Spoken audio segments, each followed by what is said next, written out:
It's a show for the Tiger Army. As a 37-year drought comes to an end, Richmond are premiers once again. Lee Matthews, Jimmy Bartell and Jude Bolton, they'll tell us where the game was won and lost. Premiership star Basher Hooley, he'll join us in the studio. And you can't miss Neil Kearney's grand final story. It's a gem. It's game day, the grand final show, and it's Tiger time. Here we go.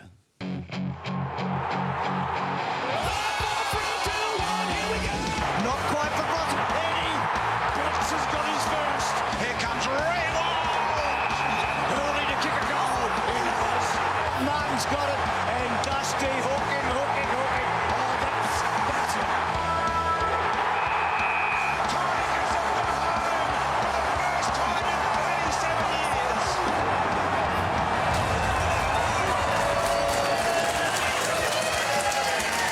Good morning, everybody. Congratulations to the Richmond Football Club. It is the morning after the fairy tale came to life. Richmond are premiers in 2017. No matter how many times you say it, it's hard to believe. It's a beautiful thing. 37 years. So much to talk about. In fact, we've got so much to talk about. This morning is a 2-hour show. Basher Hooley to join us very, very soon. Jude, you've been there, you've done it before, but yesterday felt just a little bit special. There was 100,000 and change, and a lot were yellow and black. Unbelievable scenes at the MCG. It was just fantastic to be there. And I think if I was Richmond, I'd be hiring a absolute bodyguard to look after Dustin Martin, and don't let that bodyguard be Dane Swan over this next period. Hey, Jimmy, you've suggested that they look to extend Dustin Martin's contract now?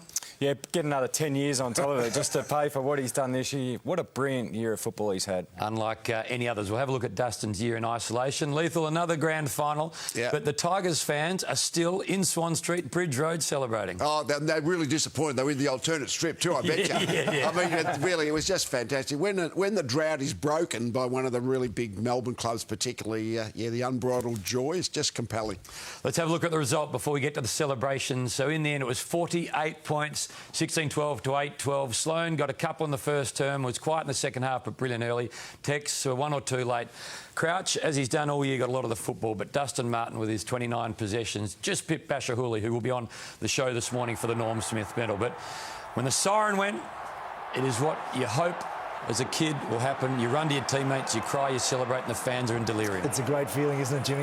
It's extraordinary because you've just played 4 quarters of footy, but you get this new rush of energy like you haven't even played at all. You're running around, hugging everyone, you're telling them you love them, and you don't know where to go first, Jude.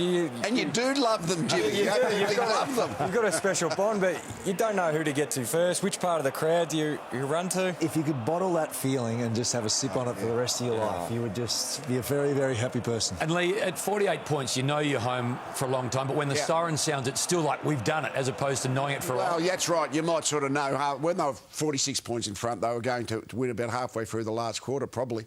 But, yeah, the siren's the moment, isn't it? The moment. I tell you what, never ceases to amaze me is how much football means to so many, and people like Brendan Gale and Peggy O'Neill were in tears, and Matthew Richardson on the boundary in tears. I mean, after so much effort and so much work and so much hope, finally, they realised that what they'd been hoping to achieve had happened. It's just raw emotion. You can see in Richo, and I mean, he's been the face of the footy club for a long time. But I love the way, Brendan Gale and Peggy O'Neill, stayed the course. There was a lot of, external forces going around, but they stayed the course and they've delivered the ultimate success. Well, Swan Street, Bridge Road, anything with 3121 as a postcode, any street, any house is in trouble. This was last night.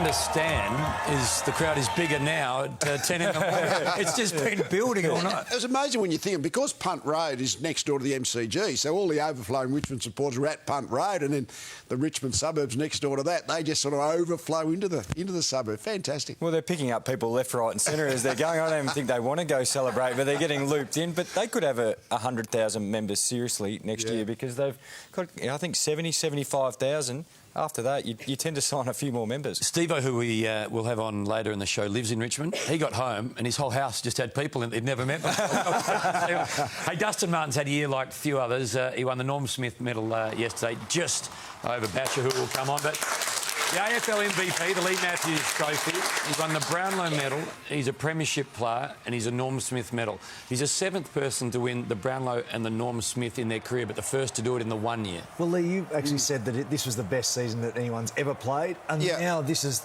the icing on the cake. Well, that was that's right. That was based on just the media awards and the Brownlow. Just the umpires actually emphasised that 36 votes. I mean, that's an enormous amount of votes in any one season. So, the good games he's played and how many of them he's played, he's just been outstanding. But what he's done is what we just see in that highlight.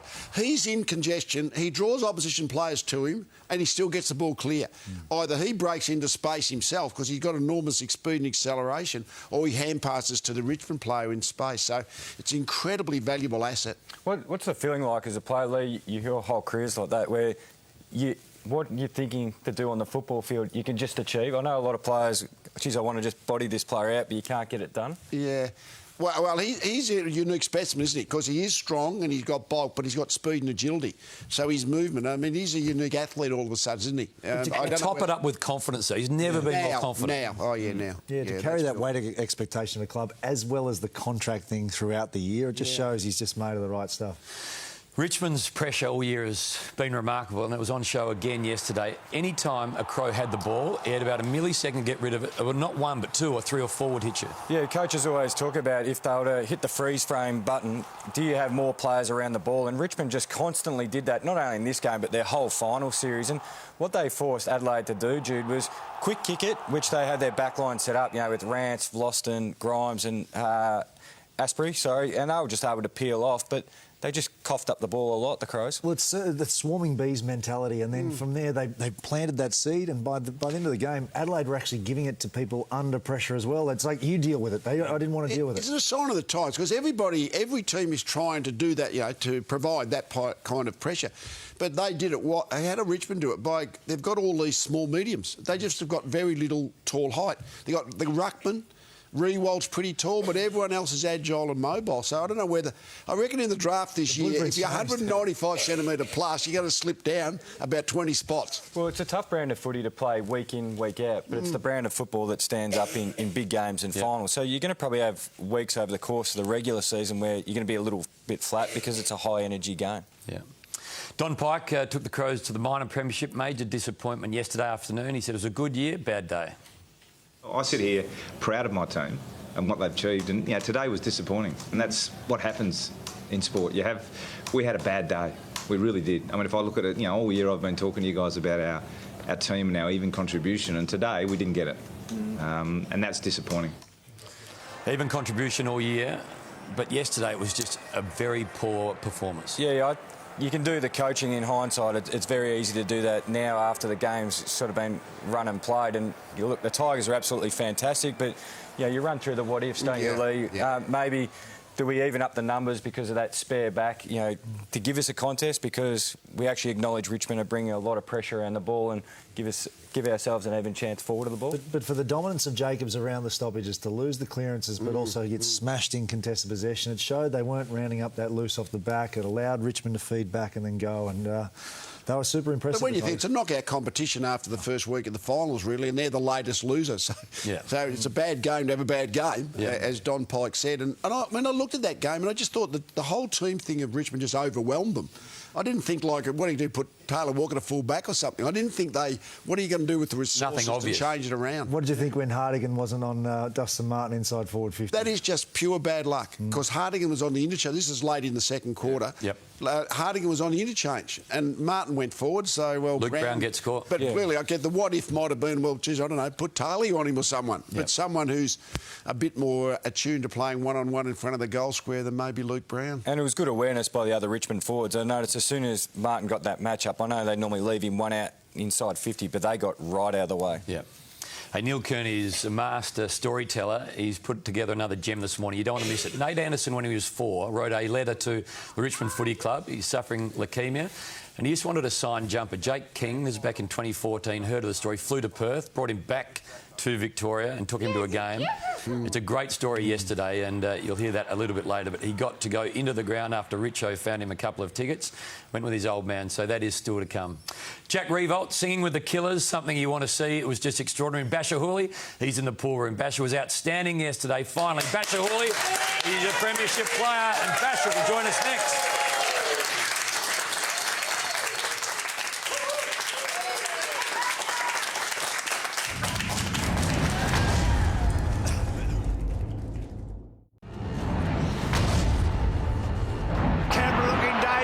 Left foot to the goal place, not quite for bottom. Eddie, they've got two. He's got long ball. Here comes Reynolds. What a grab in the grand final. Brown at the back. Martin won the footy. He wheeled his way through it. Little kick forward. Hurley to kick a goal. He does. Kicks to the top of the square, and Sloan gets his second goal. Quick for Campbell. Touch it back inside. There's an opportunity for Graham. Graham just goes bang. Grigg over the top. Lambert. Oh, yes. Yes. Yes.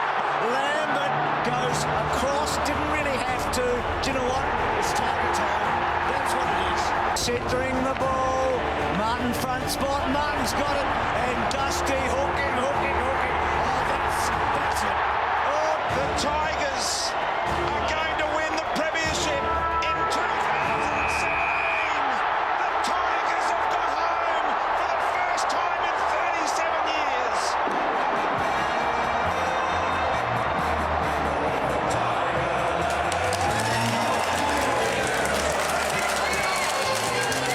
Makes you smile just looking at it.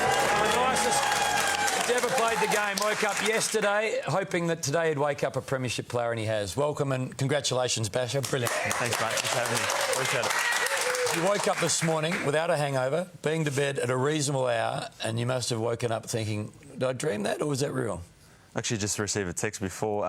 Hey guys, it's not a dream. You got to be at Punt Road at 11:30. So it's not a dream.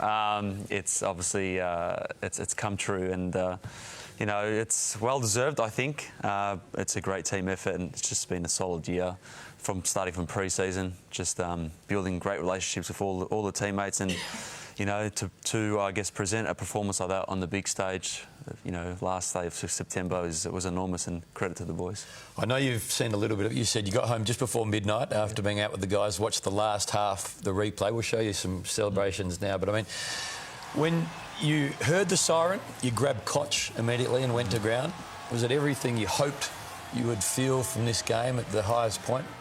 Yeah, it was special, to be quite honest. I mean, the last 5 minutes of the game, I tried every time we scored that goal, and I knew that, you know, we had it, I guess, in the bag. I tried to run to the backs and say, you know, just enjoy it. But because we've focused on sticking to the process and step by step, and you know, you look at Rancy in the face and he's like, step by step. Look at him, mate. Come on, mate, just enjoy it. Enjoy it. Yeah, enjoy it. I mean, you know, it's not like you're gonna give up and let the opposition kick goals, but enjoy it whilst you can, because you know, it's when you're up by 7 or 8 goals, you know, it's a time to really celebrate. But I'm sure there'll be enough time to celebrate it this week coming up. Right, Jude, take us to the game, to the MCG 2:30 bounce. There were 100,000 and change in the stadium. The Roar, you said, was bigger in the prelim, but it was still heavily supporting the yellow and black yesterday. Yeah, it was huge. It was Unbelievable game, obviously, yesterday. And Adelaide jumped out of the blocks and set the tone a little bit early, and Eddie Betts got in the end of this one. And Jack Revolt obviously missed those first 3 shots on goal, but then the Tigers started to get their way into the game. It was a tough and tight opening quarter.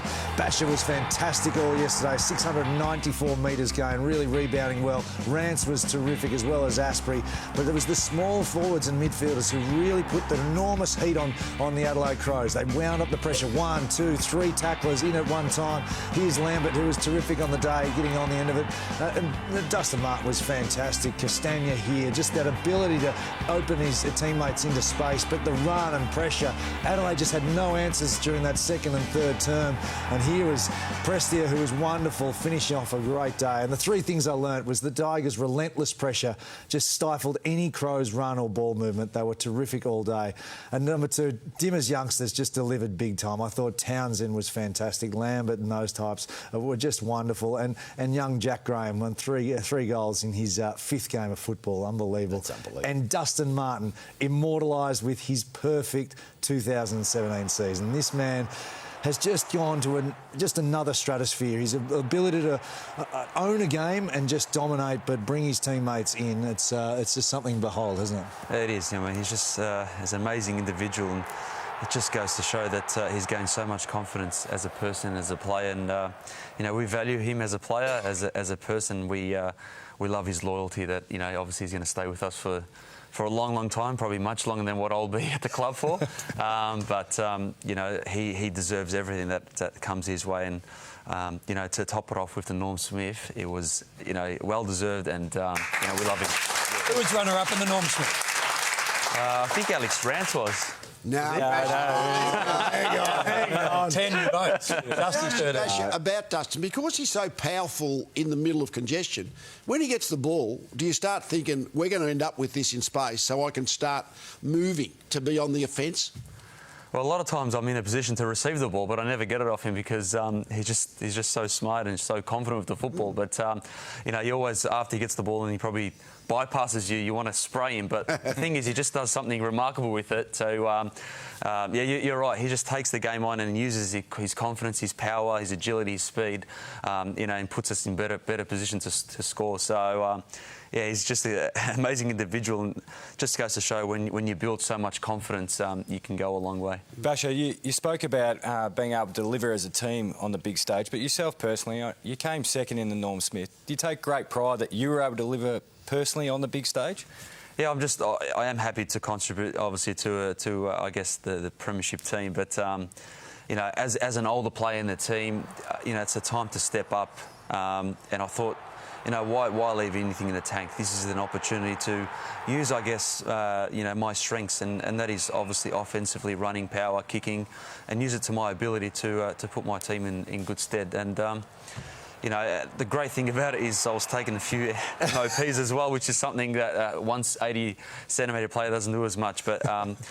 When you gain confidence, I guess you get the chance to do things that are out of your comfort zone. How satisfying was it as a back group? You mentioned the processes and going back and sticking to the task, but as a collective, you were fantastic as a group. Yeah, I mean, obviously working with the back group very closely all year, we are process driven, and you know, we like to take step by step, and that's what's got us so far. And I guess in my eyes, the best back seven in the competition. You know, when you see one of the best teams in Adelaide in the competition, you know, arguably the best team all season, you know, you keep them to, you know, a few goals, and you know, guys like Betts and Cameron, those guys who were exciting throughout the finals series and obviously throughout the home and away season, to keep them away to 1 goal each is extraordinary. And you know, it goes to show that, you know, the trust we have in each other is special and something that we've created, and you know, obviously we look forward to playing a few more years and building that bond together.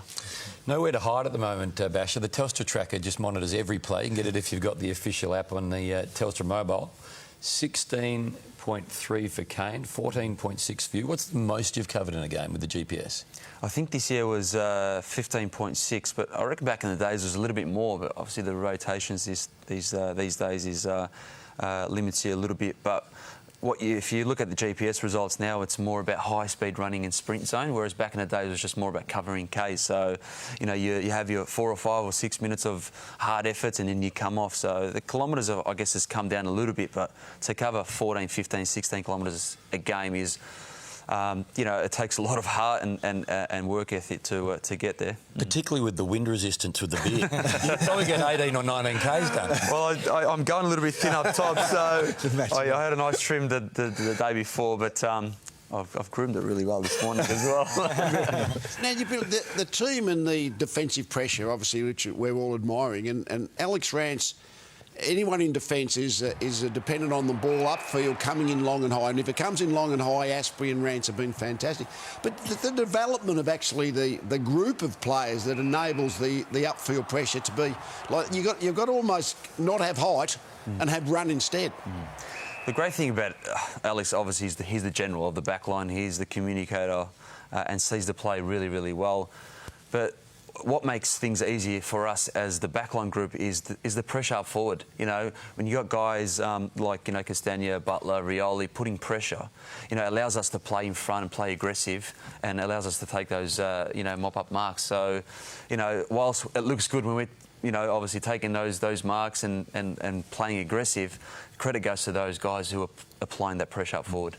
Damien Hardwick's done something that only 3 others had done coming into the match. He's won a premiership now at 3 clubs. Remarkable when you consider 12 months ago there was a groundswell outside of the club that thought he should be removed. People were predicting earlier in the year that he'd be removed halfway through this year. I mean, he's now become a premiership player at 2 clubs, Essendon and Port Adelaide, and a premiership coach. Matthews, Barassi, Malthouse and Hardwick are the only 4 players in the history of game to win flags at 3 VFL or AFL clubs. When did you think that you were a part of a club that could possibly win the premiership this year? To be quite honest, I mean, we obviously started the season really well with 5-0. You know, we started to build some solid belief, but it was actually prior to that because we had a really solid pre-season on the field, but off the field as well. We gained some amazing relationships and great connections, and that's what we thought, I guess, was the you know, pinnacle of our season. You know, the way we built our relationships and trust, and you know, when you're sharing unique stories and stories that mean a lot to you as an individual, when you share them with the group and you come out and speak to the group about those stories, it takes heart. You know, and you know, I think we've been a fantastic family club this year, and very, very supportive of each other. And you know, when you gain that trust, you know what I mean, you'll do anything for each other on and off the field. And you know, we had a really, really good start to the season, and we had that rough patch for 4 weeks. But the pleasant thing about the 4 weeks was everyone was continuously to be, I guess they were positive. You know, it was as if we didn't really lose those games. You know, obviously they were really close games, but you know, there was so much positivity, and we knew that, you know, if we continue to stick to the process, things will turn and turn our way. Tell us about the honesty sessions. It was written in the paper a little bit yesterday that you decided, and tell us who got the conversation going. You would reveal something about yourself, and then you would nominate someone else for the next week to do it. Is that right? Yeah, where would it happen? Who would do it, and how many in the club did it? Yeah, I think the club employed a you know, someone special to our club, Shane McCurry, who is got a wealth of knowledge in leadership, and you know, he's been a massive positive to our club, and I guess introduced the session of I'm going to share it because who cares, we've won a premiership now.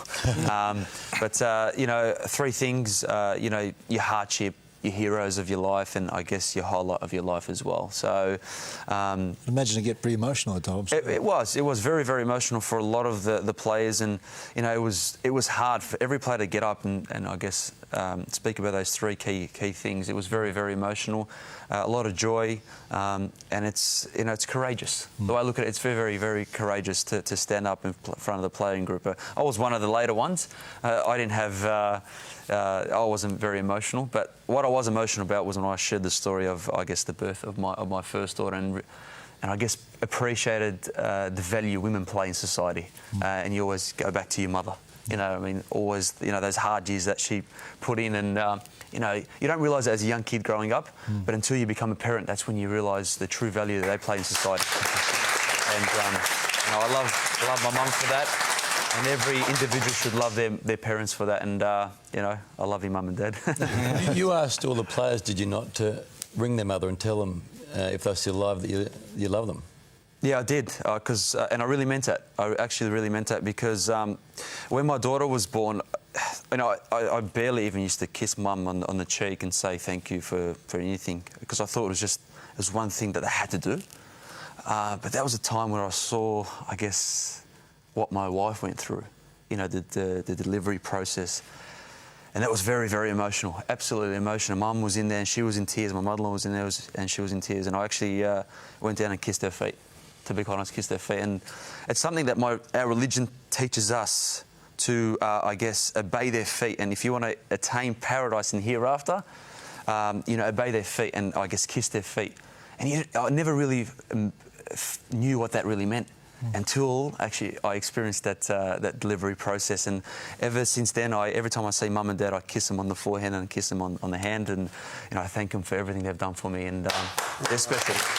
You speak about how important the role of women in the workplace and in life. Yep. Amazing that Peg O'Neill is the president of the Richmond Football Club and she's the president of the Premiership Club. More on the Tigers in just a moment. Lee's top 7 players in the comp, but much more reviewing of what was an extraordinary afternoon. Neil Kearney, these stories are amazing.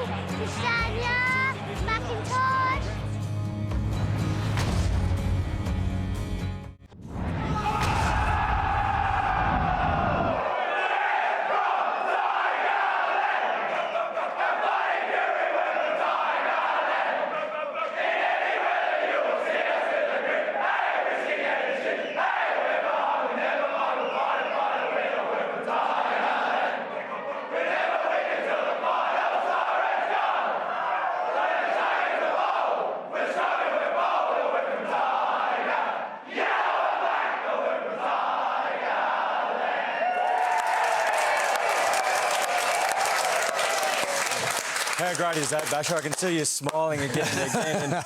But we spoke about and had a bit of a giggle about Jack Graham. You know, 5th game, kicks 3 goals. I think he only kicked 3 goals before the grand final, but just his composure in the big moments. Yeah, he was composed. The fridge was composed. The fridge. Why is he called the fridge?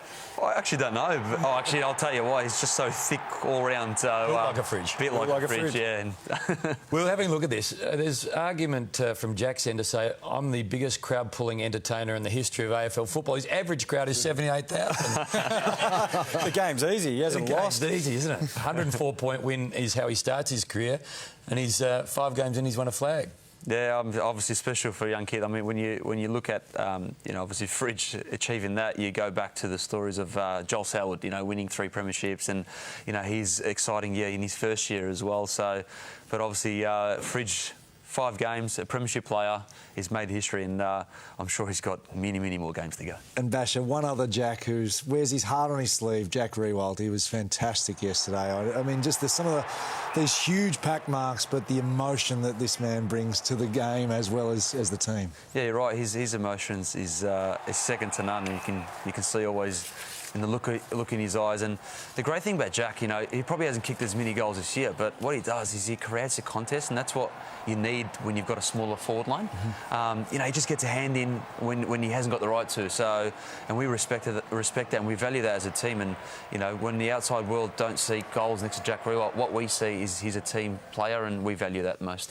And important moment there, he got the medal from a young Aussie called Mac, and he just pointed to the sky in reference to Matty. Yeah, obviously Matty was a very special person in his life, and he's a family-orientated man. He's got an extended family, obviously, at Richmond Football Club, but obviously very emotional times, and it's always great to remember the loved ones in your life. Now, I can't believe this. I said to you how extraordinary was Jack going on stage with Brandon Flowers and the Killers, and you said you haven't seen it, you didn't know what happened.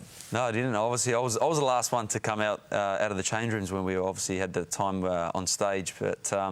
Yeah, I had a look at on your... I'll show it to you now. We're going to play it in full later in the show, but this is Jack in front of 35,000.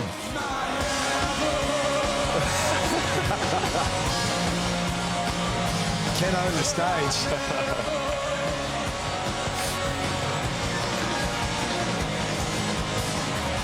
Change a bit, Lee. You used to win a grand final, go home, have a pot and look after the kids. There was no Killers. What's amazing, though, the whole event of the grand final, I mean, when you're playing it, you sort of just got to play the game. And then after the game, obviously, then you can the event. But the whole event is just what the AFL have done over the decades. Just in 1971, way back, first grand final I played, David Parkin, winning captain, he had to run up into the stand to collect the Premiership Cup. There was not even an on-field presentation. So that's just a small example of the growth in the sport and the way it's all done over the decades. It's a week-long festival. If you haven't been to Melbourne for this week, you've got to get there at some point. Basher, at the start of the year, they talk about horse trainers being terrible tips. This is the captain's picks of who they thought. I think this was the grand finalist. 12, 13, 14, 15, 16. And no captains picked the Tigers to finish in the 8. 15 picked the Crows to finish in the top 8. Not one person said you don't. Richmond were 13th at the time, so that's the growth. I think it's the biggest. 13th to first it's obviously in the national competition. Is the expansion numbers, but the growth. No one could have predicted that. I guess you guys were only hoping you might be able to do it in the recesses of your mind. I would have thought. Yeah, you're not wrong, and that's just it's a credit to the competition. Obviously, it's very healthy and it's unpredictable.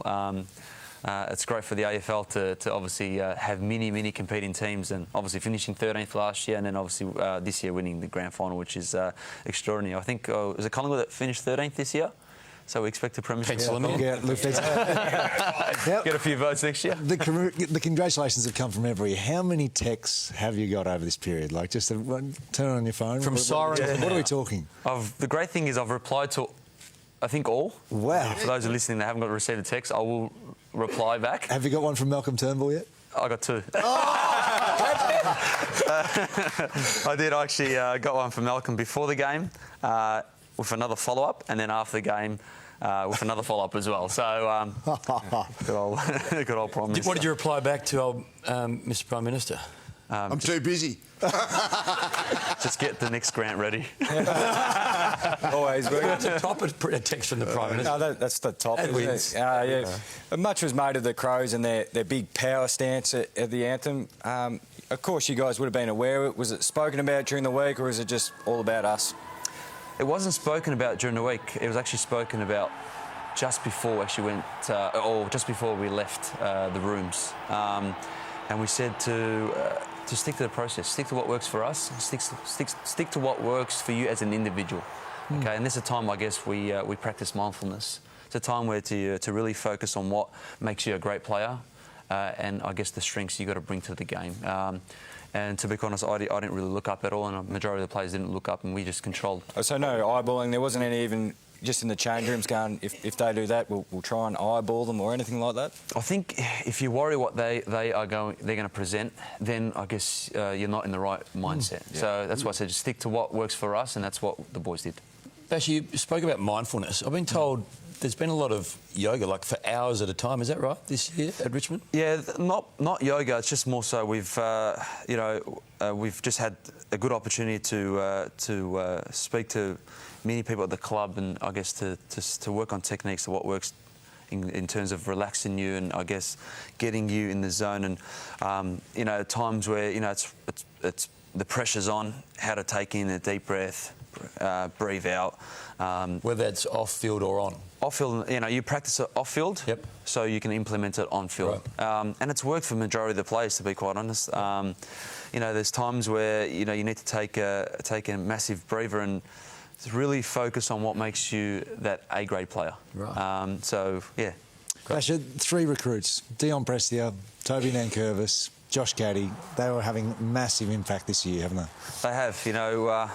They've been fantastic on the field, but more importantly off the field. It's to come from 3 different clubs, to share 3 different, I guess, experiences and personnels is extraordinary. And they've added to our club, and have been very consistent all year, which is we're very happy with those 3 inclusions, and well deserved, and obviously they're over the moon to be premiership players. I think we all wondered, you had sort of 6 or 8 players who've played only 50 games or under. Kane Lambert is probably one of them. He's played 50 games. All of a sudden he's one of you, less inexperienced players. He was pretty good again. Yeah, he was special. He's been very consistent all year, probably the most improved this year, to be quite honest, in my eyes. And he's just grown another level, just so much confidence. And, you're right about the younger blokes. You always question what are you going to get out of them? Are they going to, obviously present on the big stage? But the great thing about it is it starts before you actually go on the field. There's so much... There's so much excitement in the change rooms, and there's gags getting around even from the coach, and I guess that sort of mentality just helps you relax as an individual. When you speak to guys like Daniel Rowley, I spoke to him before the game. How you feeling? He's like, mate, confident more than ever, and that's amazing from a guy that's played a few games. It's just so much confidence, and we feed off that from obviously being an older player as well. Yeah. One of the best stories of the year, I reckon, is Jacob Townsend. He's been very open and public about how he thought, this will be my last year, and next year I'll have to become a chippy or become a carpenter. It's amazing because I remember when we won the first final against Geelong, we were in the ice baths and we were talking, and I said, he looked at me, he goes, Bash, we just won a final. It's amazing. 4 weeks ago, I was gone. I was axed, and now I've got a chance to play in the grand final. So credit to a guy that steps in and I guess takes his opportunity. And the great thing is we've had so much depth. And then obviously the VFL playing the grand final and probably should have won the grand final as well. When you have a healthy list and guys that, when a soldier comes out, another soldier can step up. That's what you want. Punt Road yesterday was full. It's going to be full again today. Just for those fans, what time do you need to be at Punt Road? Look at that, watching now. Yeah, 11:30 at Punt Road. Obviously, there's going to be so much happening. The whole playing group will be there. So get out there if you're a Tigers supporter. If you're not a Tigers supporter, still get out there. There's going to be a lot of fun. A lot of fun. No, if you're not a Tigers supporter, don't go there. Basher, there's an Essendon supporter watches this show every week. Yeah. You don't need to read her name out, but just read that text there. Oh, that's special. So thank you very much, Angela. We have a lot of great guests on, and she watches every week. She said, Basher, I'm a Bombers fan, but Basher's the best guest you've had on all year. You're a premiership player. I congratulate you. Thanks for having me. It's been great to watch you play. Basher, all excellent. All the celebrations from Swan Street last night. Neil Kearney, grand final story. It's an absolute gem, and lethal is top 7 players of the year. Stay with us. Welcome back to Game Day. The Macca's Monopoly cam was out and about at the MCG yesterday. Both armies of fans, they came hoping to break long droughts, but it was a Tiger army whose dreams came true. And to help celebrate the Macca's Monopoly game being back, there are 1 in 5 chance to win some great prizes. Simply head into Macca's restaurant, purchase the eligible products, or download the app. Very easy to do. Big thanks to Macca's for all their support this year. Neil Kearney, unequivocally the best storyteller at 7 yesterday. He was with Nate Anderson. It's a remarkable story. I hope you enjoy it. 100,000 supporters trooped the G yesterday, but few came with as much history as 8-year-old Nate Anderson and his dad Curly. These Tiger supporters had flown from Perth last week without tickets, hoping just to absorb the atmosphere of Punt Road. 4 years ago, Nate was diagnosed with leukemia. Doctors told his parents there was nothing they could do. As a parent, how do you accept that your 5-year-old is not going to make it? Richmond Football Club heard of Nate's battle and rallied to help. When the Tigers played in Perth, they helped Nate celebrate his 5th birthday. Happy birthday to you! Happy birthday, dear Nate! Happy birthday to you! Special moment for Anderson. How good was your birthday party when they had the cake for you? I was amazed. Nate became a familiar face at the Tigers games in the West. His left leg had to be amputated, but he inspired the Tigers and everyone who knew him with his indomitable spirit. Hey, Koch, we spoke a bit before the game about young Nate Anderson and the impact that he's had on the group and the impact the team's had on him. It's a great story, and you had him in there singing the song, but it's fantastic, I reckon. That's great stuff. Oh, absolutely. I mean, a story like that really puts life into perspective. Yeah. I mean, we're the ones that get to go out there and have all our fans watch us week in, week out, and it's a great job. But, to see what this kid's been through as well as his family and to repay him in some way and just get him involved is very special for us as a playing group. Somehow, Nate's immune system fought off the infection. Yeah, within 6 months he took his first steps on a prosthetic. So now he runs around with his mates at school, he plays football. How important have the Tigers been in Nate's life? Oh, they've been amazing. They just put a smile on his face every time. So last week, Nate and his dad came across from Perth, hoping just to have a kick-to-kick with Richo at Punt Road. Then came some jaw-dropping news. Guess what, Nate? I found myself, me and Timmy have found 2 tickets for you and your dad to go to the grand final and watch Dusty Martin and the Tigers. How good's that, buddy? It feels incredible. Guess what? They've got 2 tickets for me and Dad to go to the grand final on Saturday. No way! Pretty lucky. That's how Nate and Curly came to be at yesterday's big one. You're like a mascot for them, aren't you? I am a mascot. He likes to think he is. The players just make such a big deal when he's there, and they make him feel so special, and he probably does think he is a bit of a mascot. How many Tigers games have you been to?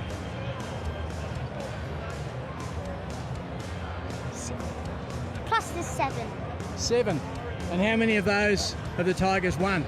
7? So you're a good luck charm, mate. Yeah. He's just so excited. Yesterday, day before, he was just, you know, I don't think he slept real well last night. He was so excited. How much do you like the Tigers? A lot. A lot. Because they've been good to you? Yeah. And you've been good for them? Yeah. I just hope they do good.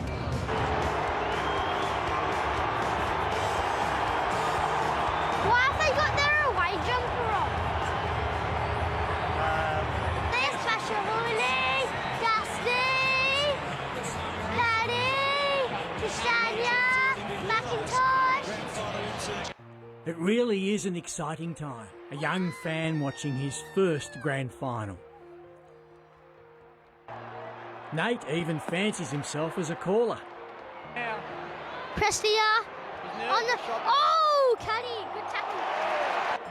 For every Richmond fan, the avalanche of goals in the third quarter is manna from heaven.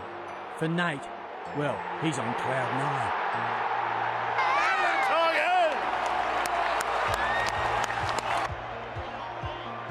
9. If you could bottle all the joy that Richmond supporters feel today, you'd have little Nate Anderson. He's had a few battles in his short life, but this one, he'll savour.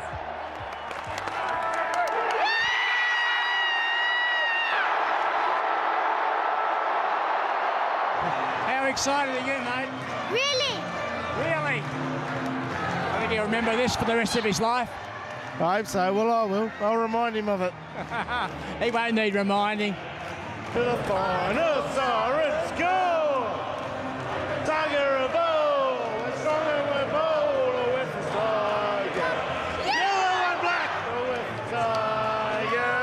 When... Well done, buddy. Give him cuddle, big cuddle, big cuddle. One of the great stories of the year. Well done to Neil Kearney, and congratulations to Nate and in particular the footy club for giving such an extraordinary experience. It's fantastic. Gets you a bit emotional about that. I mean, it's amazing what footy clubs can do for people and how footy clubs winning can make people feel. I mean, it's fair. For those of us who've been involved in the footy club, the relationship between fans and their club is something I can't really empathise with that because I haven't lived that, but it's just an amazing thing. And the thing that the club can do for a young fan like that's fantastic. Jake King really got the ball rolling. He saw the letter and he said, I'm going to Perth, I'll get him. Yeah, I remember when he did that quite a few years ago, and it's great they've kept that bond going. And yeah, Richmond just had a great day all round, hey, but they even won the grand final sprint with Connor Menegy. One of the biggest roars of the day. It was enormous. Stephen May blasted out of the blocks here. We all thought maybe Jaden Hunt from the Demons be the win, but actually watch, he does a bit of Usain Bolt here at the end. He gets the crowd involved. Look at him. Pulls up. Hams up, the crowd goes bananas, the fist bumps, and I think there was a couple who were just in that just to collect their paycheck for the summer holidays. That roar, when that happened, I thought, this is just going to be a big day. And when he won in the clash strip, I thought, there we go. They won't get beat today. Big thanks also to Carlton Draft. Extraordinary that every 46 seconds a keg of Carlton Draft is changed somewhere in Australia. So to celebrate this, these three guys yesterday had the chance to win seats at the G. All they had to do was carry the keg around and beat the keg that was rolling behind them in the LED signage. They beat them, they won, they stayed for the granny, they kissed each other. Running straight down to Swan Street now. They're running out of kegs already at the moment. Can you imagine what was happening keg-wise on Swan Street last night? I'll have eggs and bacon and a beer this morning with breakfast. It's just extraordinary. So a big thanks, and also thanks to Macca's. In the culmination of the Macca's Kick to Kick for 2017, 14 lucky people, including competition winners and representatives from Ronald McDonald House, had the opportunity of a lifetime to have a kick on the G on grand final day with a footy legend. We all hope that we get on the grand final one day. Worst case scenario is you do this. You got Dusty there, just kicking a little. And Boomer Harvey's still kicking bananas. He looks like he can. I think he was a consumer promotion. He's still playing. He is still playing. What did he kick this year? He had a 57 touch game. He had 57, kicked 9, but he's done the whole grand final week as he was the ambassador for the Premiership Cup with a broken jaw that he received in the Northern Football League, I think it was. An accident gave him a broken jaw. Also, while we're on Macca's, Ronald McDonald House, an extraordinary institution, up for auction. The exact goalpost wraps from the match yesterday, signed by Tigers Premiership stars. So funds raised will go to Ronald McDonald House, who've been helping seriously ill children and families since 1981 by providing a home away from home for the families of the sick kids. So go to officialmemorabilia.com.au to place your bid. So you can end up with the padding from around the goalpost from yesterday. Where would you put it? Would you put it around? In the pool room? Pool room, straight to the pool room? I would think. Yeah. Around your little brother? Go to the back. I've got a middle child that I could probably... happy birthday to Gary Ablett Senior, 56 today, and Tigers assistant coach Justin Leppich. What a day to have a birthday. 42 today and 48th birthday for the Norm Smith medalist from 1993, Michael Long. Happy birthday to you all.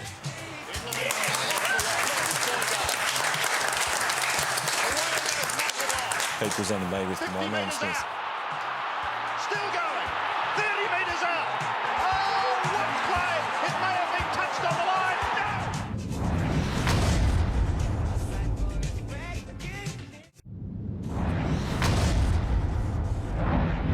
No. My heart's bursting with pride for the players and the coaches, and I'm just so happy for our fans, our members and fans. I mean, this is a historic moment for our footy club, so I'm just... it's unbelievable. Ecstatic, like everyone else. And I'm a Richmond supporter, and that's what it's all about. I'm a Richmond supporter. I actually played a few games with them, but it's fantastic. The guys today show what it's all about. Incredibly proud, and you know, it's an interesting message for anyone out there, any kid out there, that here's someone that's come from a not so great upbringing, that's really developed, worked hard, and now achieved these amazing goals, and it's a great message for kids. Clubs aren't famous for making good decisions. Unfortunately, in this time they did. They knew that Damien was their man. He did so many things right. It was just to encourage him to be a touch better at it, change a few things, and to his great credit, he looked at himself and said, I want to be part of the solution rather than part of the problem, which is very much what he did. I had, complete faith in the way that they'd been playing, and the boys, it's not like it happened overnight. Their whole year was absolutely outstanding, and to see, I guess, my mates win a grand final, it's probably the proudest moment of my time ever being at the Richmond Footy Club. All thoughts from the club function last night. It must be a great sense of relief when you walk into that room. All of the sort of formalities are done. You can just have a beer and talk with those that have been a big part of the journey. Well, it brings people together. That's the thing. You realise that you get all your family and friends there, but there's so many people who are involved in footy clubs and making them tick day in, day out, and it suddenly brings them all together in one. I love even hearing Dale Waitman there. Yeah, he's a premiership player and a legend of Richmond, but he's a fan foremost, and their success is his success, and they all share in it together. It's just brilliant. Dusty's year has been quite phenomenal, and Dusty's mum, Kathy, very proud. There's no words to describe how I'm feeling. No words whatsoever. I just said I am so proud of you, darling. You did it. It's been a huge year, but the way Dustin handles himself is just credit to him. He's come so far, and his confidence has skyrocketed to another level. It's just inspiring. Very inspiring, and I'm one proud mum, and I had all my 3 boys with me today down the club rooms, so it was very special. Well done to you, Kathy, and from Kathy we go to Kathleen Pettifor for the final time on Game Day this year. Big afternoon yesterday, Kathleen. Yes, that's it. Where'd you watch from, G or TV? No, it was pretty boring, just sitting at home on the couch. Don't be boring, it's grand final day. So Daniel Rioli was hobbling a little at the end? Yeah, that's right. So he injured his ankle in the last 10 minutes of the match. And by then, obviously, the game was kind of done and dusted, so it didn't play too much into the final result. But he didn't come back on.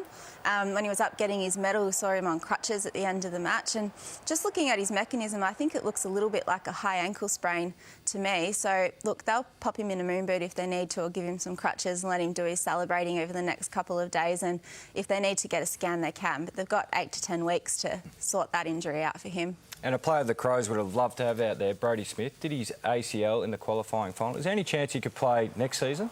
Oh, there's a slim chance, but I think it's going to be pretty rough. I mean, he'd be coming back at that 12-month mark, which would put him in a similar situation to Nick Nat, where they'd be bringing him back into a finals campaign. So pretty tricky, unlikely, I would think. You speak of Nick Nat, how is he travelling and where's he going to be at for next year? Yeah, so he's almost match ready at the moment.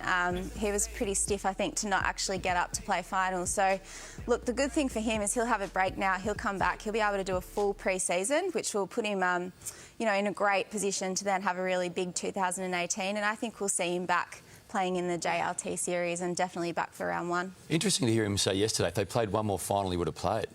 Amazing. Yep, that close. He was that close. So he should be in good shape.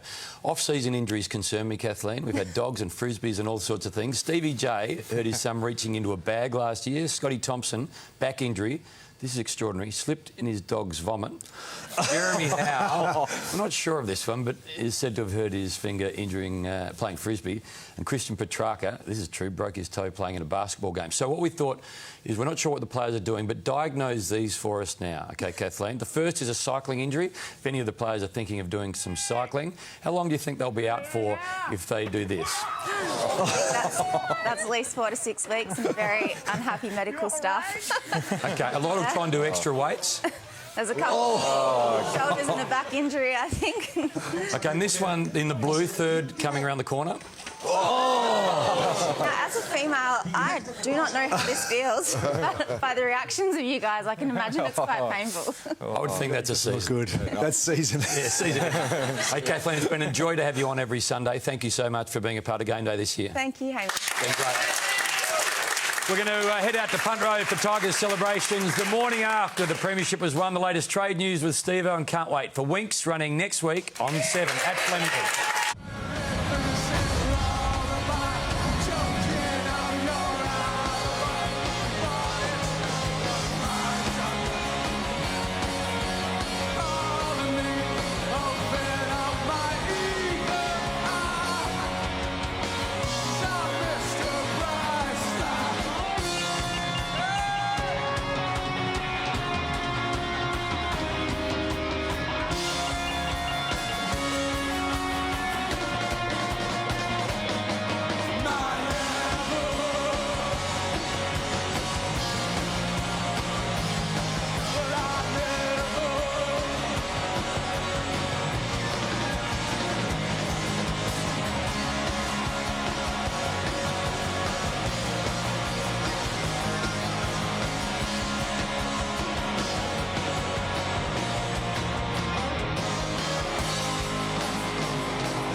Brandon Flowers and Ronnie Vanucci and Jack Revolt, the killers.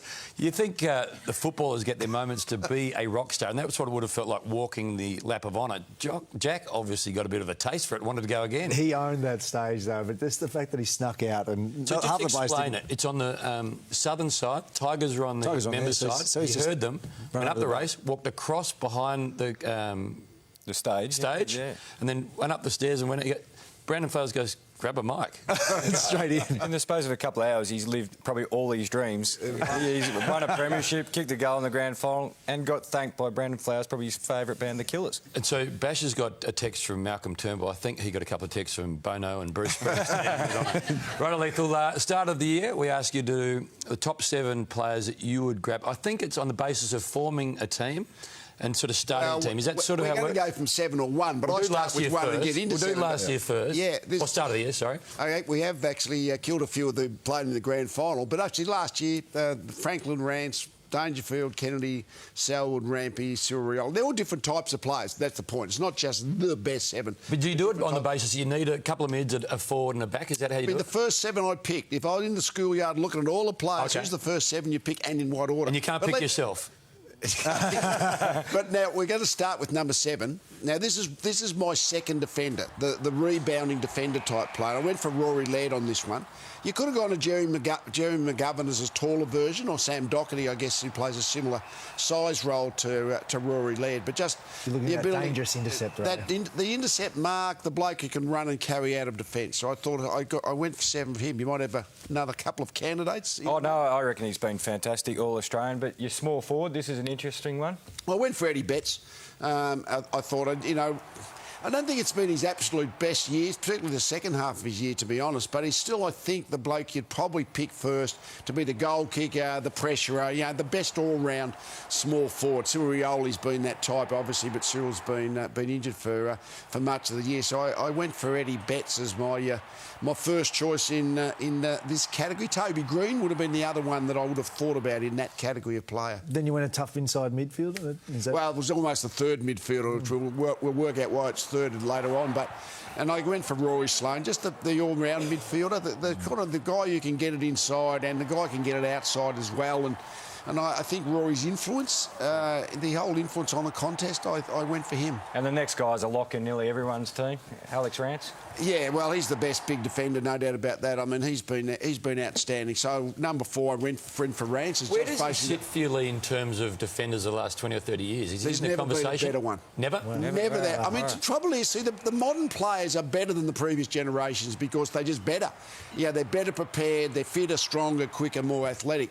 So that's why you can probably only compare players in their era. But, if you just put them in the time machine, Alex Rance, he's just been outstanding and continues to be. So do you think he's gone past Matt Scarlett? I'm not being biased, but no, modern era. I'm saying modern era defenders, that's the natural. Yeah, I would. That's the conversation. Yeah, it's Alex. Yeah, because they are in the same era. Yeah, same era, that's in the same generation. Well, the best big forward, Buddy's always been the best big forward for a number of years and still is, like as the all-round forward. And I mean, clearly this is not an era for big, strong forwards who just want to take overhead marks. It's just so hard. The defences are so good. So he's the big half-forward flanker, and he can take the odd overhead mark, but it's his running and his movement and his long kicking make him, I think, the first forward you'd pick. But he slipped in your mind, so he's won last year, he's won the Coleman this year. Well, now, what has elevated themselves this year, the midfielders who can kick goals have always been valuable, but we're seeing how valuable they are now. Number 2, I went for Dangerfield. Fantastic midfielder, and the midfielder who can win the ball and break into space, that critical combination, and can go forward and be a dangerous goal kicker, whether it's just a spell forward or, as he did a couple of games, big chunks of the game forward. And the guy number 1 who you said's had the best year ever, he has to be number 1. Yeah, no secrets on that one. Dustin Martin. I mean, he's become, I think, as I said, the midfielders who can go forward and kick goals. And the two of them, Dangerfield, Martin, some people might say Dangerfield's even better. But those two, they're the most valuable players in the game. It's always been the best big forward for me over the years, but now that's the most valuable type of player. And we saw it from Martin yesterday. We've seen it from Dangerfield heaps of times. Just they're so dangerous when they go forward, but the ability to just get the ball, to distribute from upfield, I think Martin is the number 1 for me. And doesn't go to ground. I think the game he played against Geelong as well, when you saw Dangerfield being really desperate and going, trying to be impact that way, but Dustin just clean always. It was really influential. Something I noticed last night. Now, we're not going to be able to play like Dustin, but if you go, or if you did last night, go down Swan Street, you can look like him. Free Dustin Martin haircuts given out at the barbershop. Look at the lineup trying to get in. That was inside the barbershop in the middle. So people are just saying, give me the Dusty. And you know what is even more extraordinary? So the Hayes Dabernig team, who are great racehorse trainers, they're Adelaide Crows fans. They train a horse for a Richmond supporter called Dusty Jack, which is in the black and yellow silks, running at Caulfield today. Dusty Jack has been scratched. Oh. So I don't know whether that's on the back of... Big night. They're worried about Dusty big night. The horse is celebrating or not, but that's the reality. So, quick break. Cat's Wacky Wednesday was outstanding. Steve-O, he's got a microphone problem which we're going to address, and we're going to head out to Punt Road very soon.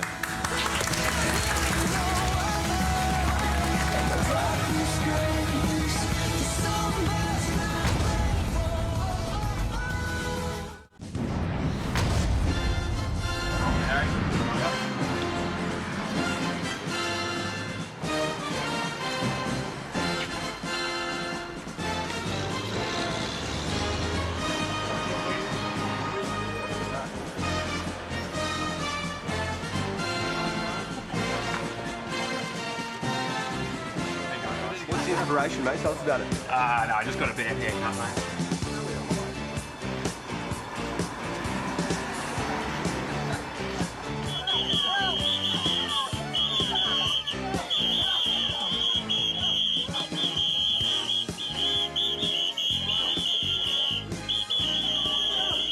Mercedes, brother.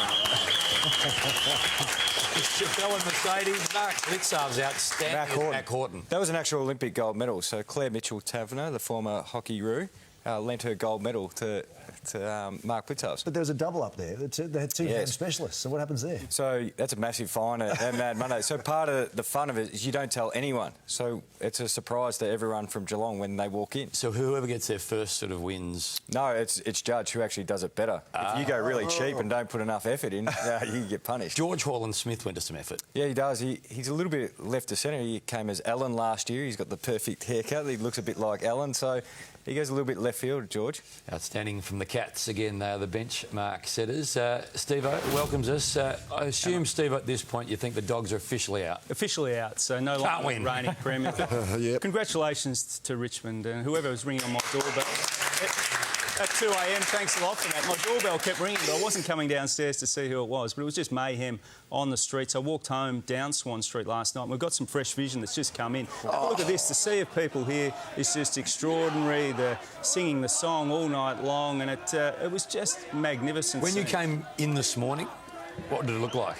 It was like a bomb site, basically, down there. This is our vision of the haircuts that there. Yeah. So the dusty haircut. This was in the barber shop. They're playing drums in there as well. But Hammer, sometimes it can get ugly, and it didn't end too well for some people there. As you can see, police got involved. And how's this? Capsicum spray via the Herald Sun here. So they actually use capsicum spray on Swan Street, which is so that's the police's equivalent of the don't argue. Absolutely. Right. And it was a fairly spicy situation for somebody there, but not a great way to end the night if you're a Tiger supporter. But great occasion. Now, people are a little bit bleary-eyed down at Punt Road, and Nat Edwards, AFL.com.au, always out and about. Nat, what's the latest down there? Morning, guys. Well, the gates have just opened here at Punt Road Oval for Richmond's Family Day. The line was quite incredible, snaking all the way down Punt Road and into Brunton Avenue. Fans have been waiting and lining up to get in here since about 7 a.m. I think most of them haven't slept, and of course, Richmond is still buzzing. Now, there's plenty on offer here today at Family Day. You can buy plenty of Premiership merchandise, and the fans, of course, awaiting their grand final heroes. 1 o'clock, they'll be presented on stage with the Premiership Cup. Extraordinary. The merchandise will be through the roof. I think the Bulldogs made about $2 million last year through merchandise. You'd think Richmond $4 to $5 million. I've got a mate of mine who owns a framing shop on Swan Street. He's a pretty happy man at the moment. He'd be delighted. For the poor administrators in the club, getting into the grand final just sets up the busiest month of their lives. But well done to everyone at Tigerland. They're doing it really well. Busy time ahead, though. Yep. Trade period coming, Hammer, and a lot of questions about player movement. Jake Stringer this morning still hasn't made a decision where he's going. It's Essendon or Geelong. Some speculation at the Bombers already over the line, but still no call according to his manager. That will be a big one, Hammer. Bryce Gibbs tried to get home last year. Will he try to get back to Adelaide again? Yeah, I think he will. It's been more played behind the scenes this time. Last year probably became too public, but I think Gibbs will go to Adelaide. And I think the Crows need some more depth in that midfield. He would have been handy yesterday. And Jack Watts, the likelihood of him moving from the Demons? Look, I think he's out. I think he'll go. I mean, if you listen to Simon Goodwin on game day live from the G yesterday, it was pretty clear. He's already 2 at Port Adelaide. I believe there's some interest at Essendon as well. So I think it's got to be a fresh start, Hammer, for Jack Watts. A much-loved player at the Demons. And they're already starting a petition to keep him, but I think, like Stringer, he's out the door. Well, you mentioned Stringer, but is his sort of currency dropping or something? What other clubs, what is he as a person, football persona? I mean, what's sort of going on, do you think, are the other clubs looking at recruiting him? Well, Stringer, there has been some media, obviously, but I think people will look at that X factor of the package, as BT dubbed him. I mean, he's an All-Australian, already a premiership player, and they'll look to work with him. Someone like Geelong, Jimmy, you'd know the leadership style and group down there. I mean, they should be able to straighten out or iron out any problem. Why couldn't the Bulldogs work with him then, if another club could? Well, sometimes it's a change, Lee. I mean, just good as a holiday. Good as a holiday. Steve-O, Jake Lever looks like a done deal to Melbourne, but Devon Smith, where's he at? Yeah, I think Lever to Melbourne, definitely. Good dollars, 800 plus, maybe even 900,000, 5 years for Lever, who just a gunner who can catch the ball, which is really important. And I think Devon Smith, Hammer, Carlton, really leading the race there. So the Blues very active. Adam Sard as well, the running machine, the rebounder from Gold Coast, could be at the Blues as well. That'd help. Yeah. Steve, one of the most amusing moments of the year for me. Just have one more look at Steve. Fake Mike. Well, I was actually grabbing my lapel and then it but it was like a sportsman's night when there was only 3 mics and we're sharing it. You know when you're in a... Just for clarity, you weren't trying to convince Australia that you had a microphone. You know they didn't. They knew. No, I wasn't trying to convince. But, breaking news, Hammer. It was the stuff up, and I'm prepared to live with it. You know the best. We got sent this, and we have to run it, but it did remind us a little bit of Ricky Bobby. He just didn't know what to do with his hands. I'm not sure what to do with my hands. It'd be good just to hold them down by your side. Yeah, great. Well, we were real happy with what was going on, and at the end of the day, it does happen. It's spreading. It's spreading. Like planking. It is. The phantom microphone is spreading to the NRL. The superstars of the game, the international superstars. Have we got it? Yeah, I think we've got it. Look at this. JT. They're conducting an interview. They are. So it is going worldwide, Hammer, so I've started something, unfortunately. Steve, thank you for a monumental year. You're always everywhere. Great to have you on. Steve-O's been a huge part of it. The best of game day on the other side. Danny McGillay, he'll join us. The big season of news coming up now.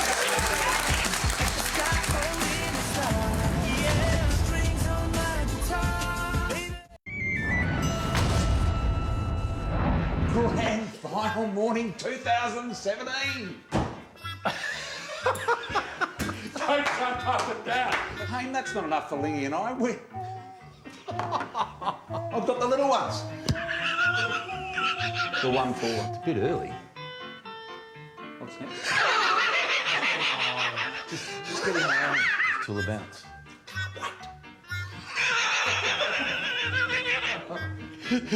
His nostrils going up and down. Just give it a rest.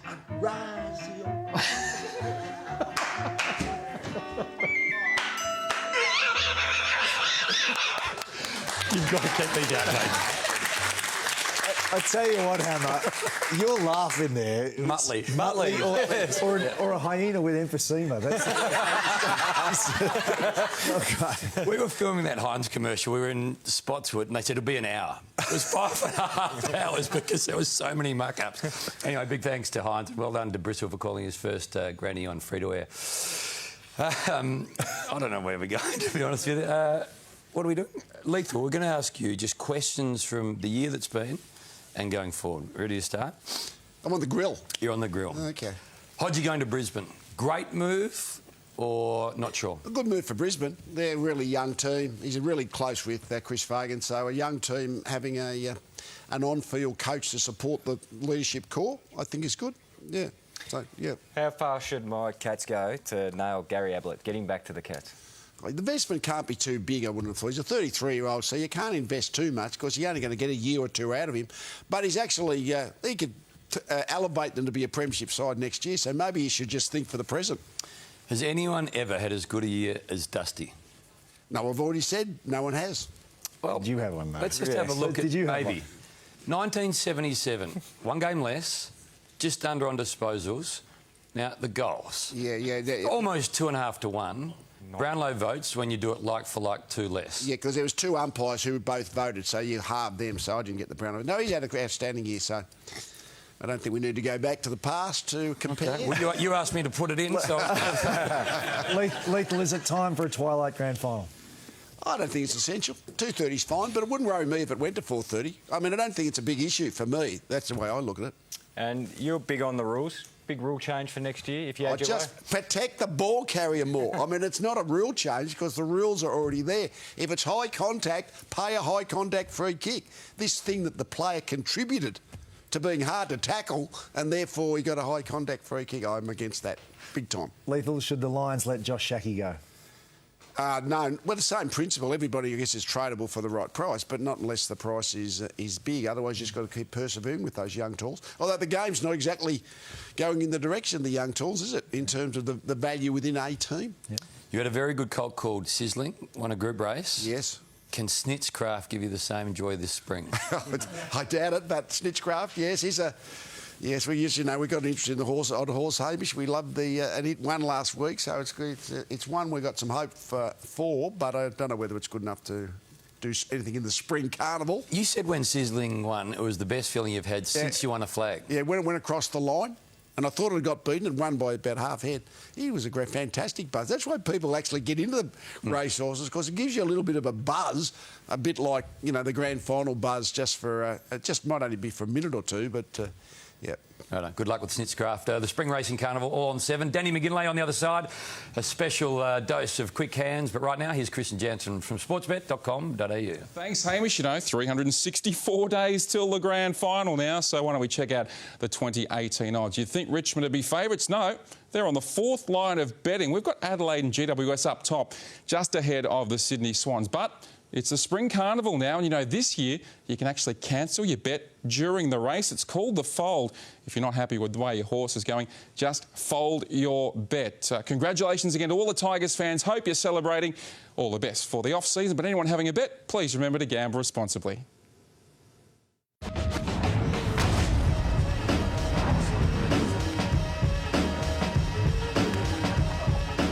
Is it true you used to drive past Gosh's paddock with other Hawthorn players and yell at the other Melbourne players? It's true. Is that right? Yeah. Is it true that you called your father-in-law in the middle of the night when a picture had fallen off the wall because you're a little bit scared? I've been stitched up here today. They're all true. Is it true that you said to Andrew Walker that he was just holding the #1 jumper until you came along? Yes. You were given a watch when you were a child, water resistant to 50 metres, and your reaction was, oh, so I can only do one lap with it?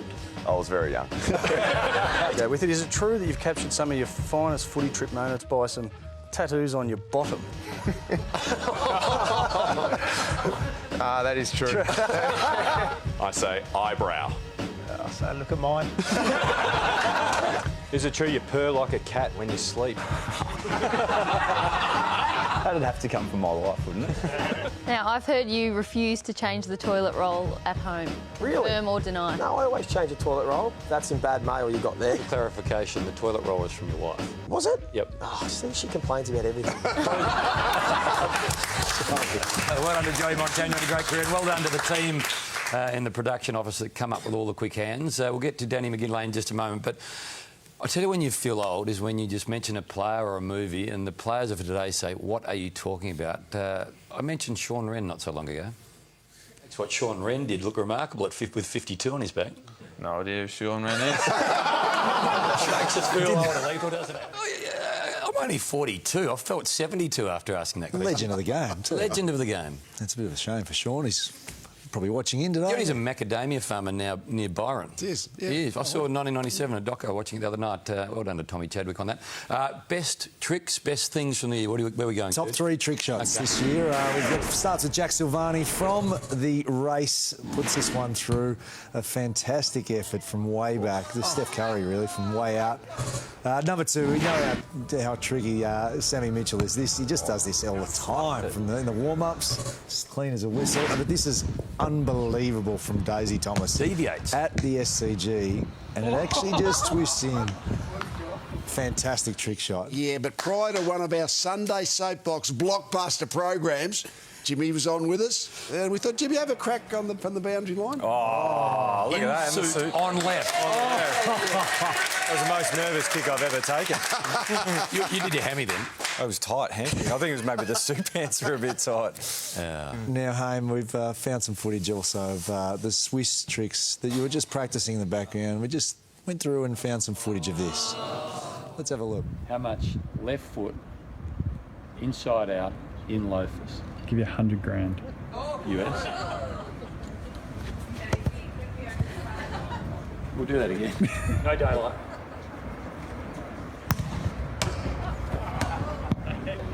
Siren's gone. Dangerfield needs me to keep the making of this proper. So Stephen Gill and the team was Swiss were doing the Paddy Dangerfield Daisy Pearce commercials, and they said, we've got an hour because Paddy's not here yet. I broke my right foot, did a hamstring and didn't kick a goal. Big thanks to Swiss for all of their support during the year. They've been outstanding with Channel 7. So thank you. Oz Kickers and NAB Oz Kickers are my favourite part of Friday night footy. It's nerve-wracking, but I've got my favourite two just to recap the season.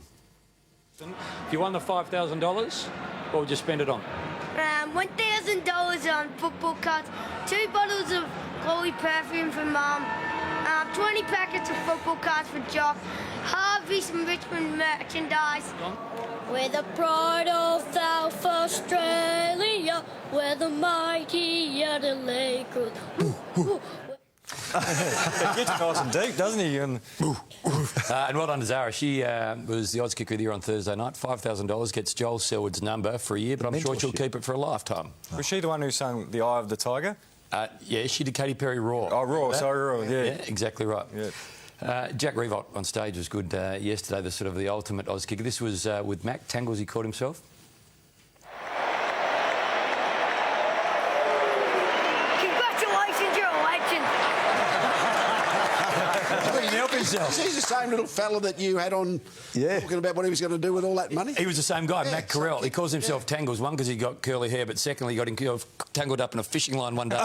Couldn't get himself out. We've learned a bit on this show, particularly also from Fev. New Year's Eve, we played in the Millennium, and I had 2 McChickens on the way to the game. No way. And I kicked 12. Yeah. So I did it for the next 2 years, and it didn't really work. So. Did you really? Yeah, I did. 2 McChicken burgers? 2 McChickens here at South Melbourne, yeah, on the way to the game. Fev, extraordinary. He looks like a sumo wrestler now. Yeah, sort of pulled back. Anyway, time for a quick break. The best of Danny McGinlay on the other side. We'll head back out to Punt Road.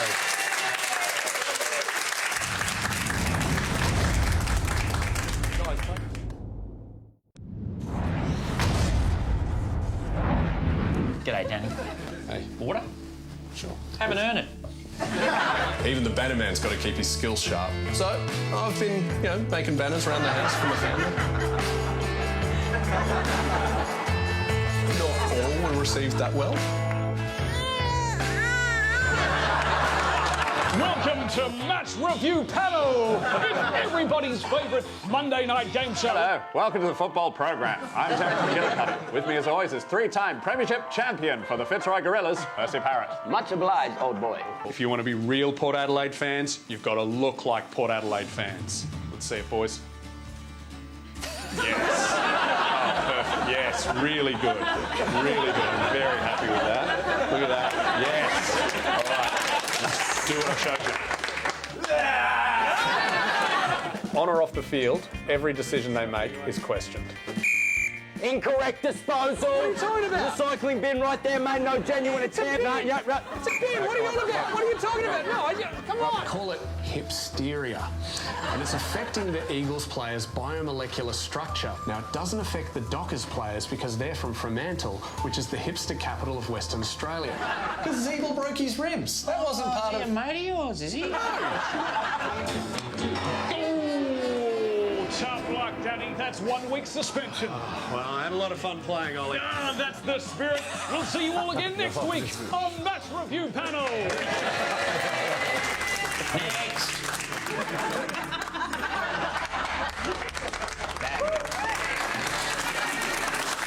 It's been good fun having Danny McGinlay, or the Banner Guy, as he's often known, the Banner Man. Welcome back, Danny. Great to have you here. Yeah, it's good to be here. I think we're talking a lot about the Tigers, and obviously, they are the premiers now. But I want to do a shout out to the people who are really celebrating today. The Port Adelaide fans. The Crows have never lost a grand final, so this is the first time in Port Adelaide's history they've watched the Crows lose. Enjoy it, Power fans. You deserve it. And what are we going to do? We're going to have a bit of a review of the season. Is that where we're going? A review of some things I picked up yesterday. Review of the grand final, I guess. Just one thing. I've got a message for young Toby Nankervis. I always have to say Toby Nankervis. I keep going to say Brian Nankervis, the host of Rock Quiz. Toby Nankervis, mate, when you're doing a post-match interview, I know you're excited, but please take your mouth guard out. This group of boys, unbelievable, mate. Had it backed up against the wall last year, and we just held battle here. Can't believe it. It's just unprofessional, mate. Why would you do that? I mean, come on. But on a serious note, I think, Dusty won the Norm Smith, but Matthew Richardson really deserved it just for surviving this interview with the Killers. Played Wembley, Madison Square Garden, but looking forward to getting out there? Yeah. Very much. Excellent. Guys, how good is it to be back in Australia? Feels real good. Feels real good. Lovely people, lovely skies. Lovely skies. Felt like it was an Oz kicker in India. What's that lovely sky? It's the same sky as you've got in America, guys. Anyway, Kathleen did a great job with the injury report. I think we're all across it, but I want to focus on the real injury reports. There were some more there. I'm talking about the Richmond celebrators. I'm going to grade these hangovers as severe, and this guy's going to get police brutality after that. Some falling over there, which is not good. Don't do a specky on your beloved. He's doing, technique there, lifts the bin, bang, on the head. And look at it, they're lifting her up by the hair, which is not good. And look at this poor woman. You may think she's got some sort of concussion, but she's just a Giants fan and doesn't understand they lost. Was that this morning or late yesterday? Well, I have no idea. It's a blur. I drove through Swan Street today, and it looked like it looked like the middle of Aleppo. Is that right? It was just destroyed. Now, your skits all year have been outstanding. They've been shown by those at home as just seamless. Not always the case.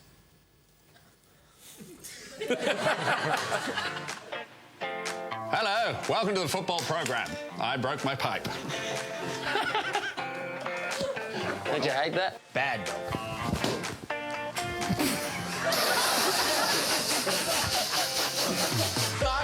You'll be ordering coffees in the Western Chance. I won't play 50 minutes in a second. I'll bloody cut it out. Mackie, I had to go for you.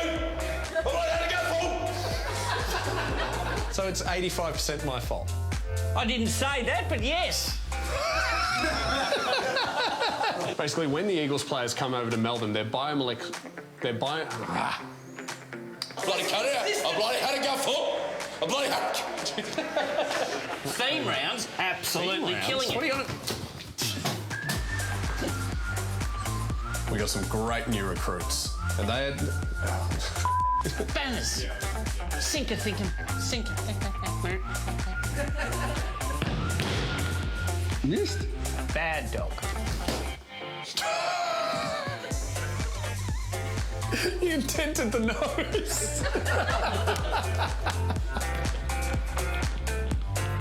All clear, massively delusional, completely delusional, Danny McGinley. No one loves him. What an idiot. I've really got to thank a lot of my comedian mates who just came to the party. Broden Kelly, Damien Callan, Nick Cody, Oliver Clark. They've all been... Thank you so much, guys, for helping out. They've been outstanding. Your moment of the year? My moment of the year goes all the way back to round one, when the Dogs had played their first game as reigning premiers. Cloak, his first game. Of course it's against Collingwood, and of course it's a monster goal. Look at Joffa's face. That... You don't need to be a lip reader. No, that was almost worth another premiership. It was been great having you all year. You're staying. Special edition of Quick Hands on the other side.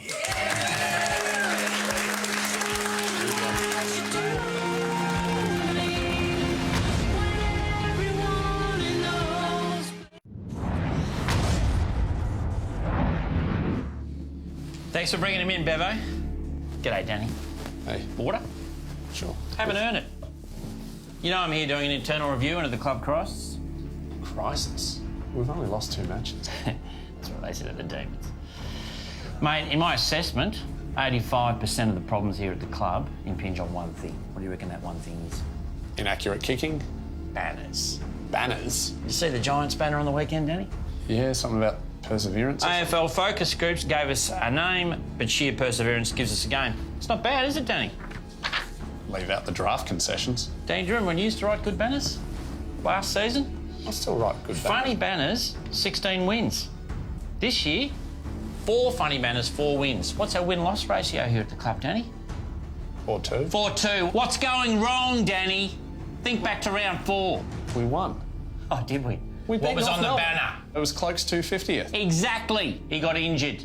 Not because of the banner, because Zeeble broke his ribs. That wasn't part of... Is he a mate of yours, is he? No, it's not. What? Then what did you put on in round 5?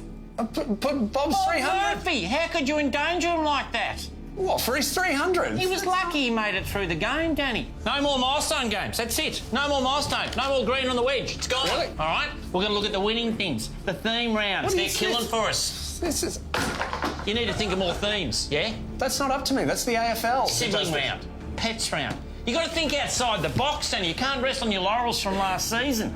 Wider banners, higher banners, marzipan banners, yeah? Glass banners, 3D banners. I'm sick of thinking for you, Danny. I've had enough. Get funnier and get out. Is it 85% my fault?